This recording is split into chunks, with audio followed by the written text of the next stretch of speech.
It's a system of genocide. It's a gladiatorial system where they play people to kill each other. Look what happened in Congo. They kill each other. The way they play it, kill each other. Imperialism is that. Yes, I'd say it's in the most rigorous definition of the term, it's a genocide. And it's a conscious genocide.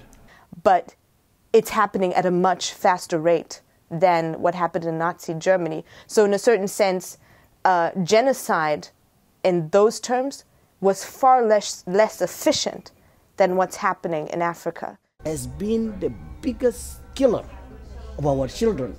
It has been the one delay, we lose hours of work of adults because of getting sick.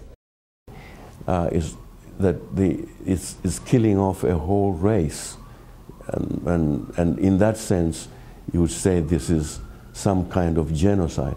This is an intent to kill Africans.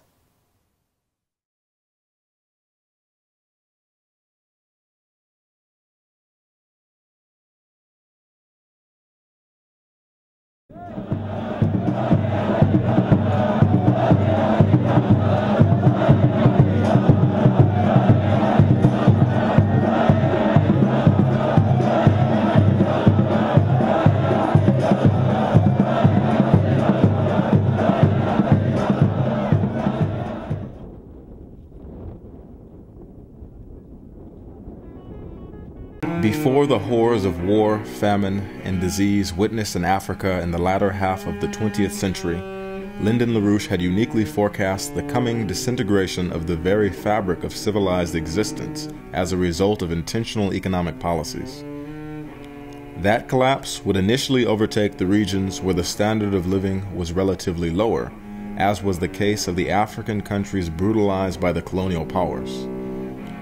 The inevitable conclusion of an injustice committed in the poorest regions of the world would culminate in a ruthless, chaotic implosion of all human civilization as we know it.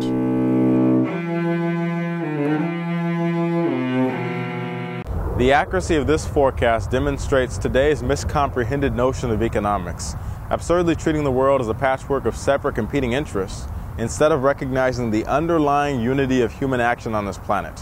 It necessitates viewing the whole of mankind as a geological force. Human beings are a necessary evolutionary development of the solar system. The question was, which direction are we going to go in? Are we going to go to the moon? We're going to go into space? We're going to go to high technology? We're going to get into nuclear power, thermonuclear power, fusion power, and so on? Or are we going to hell? If you have one part of the world and it's inhuman, then that inhumanity becomes a characteristic of the world.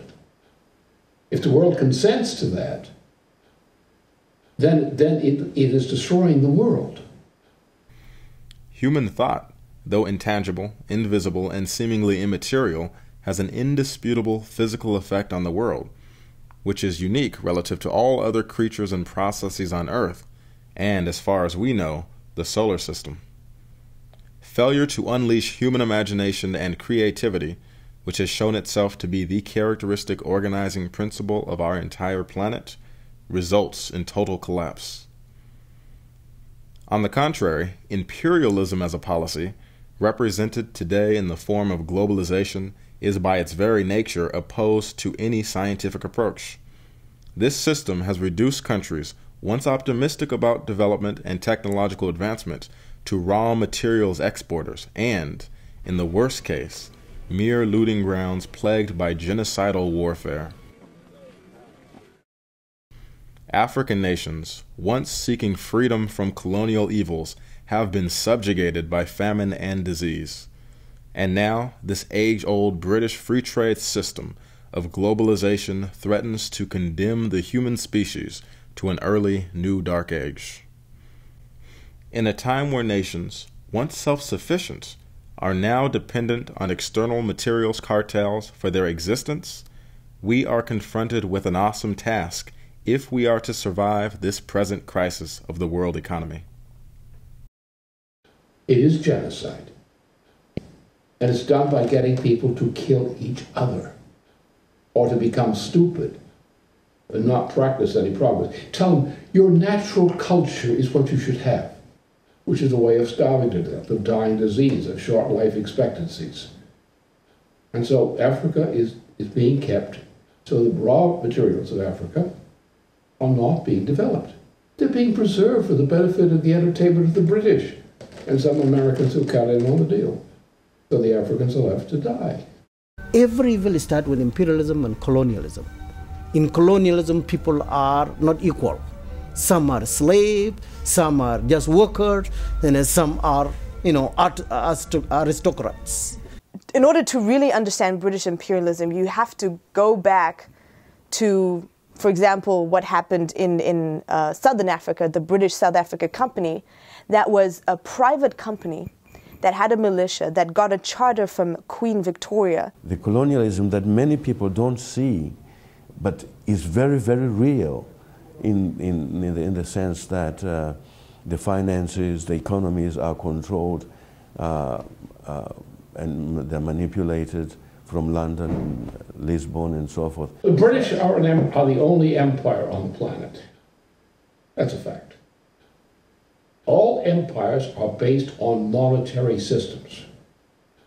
The monetary system sits above nations, on top of them, and is relatively free of control by them.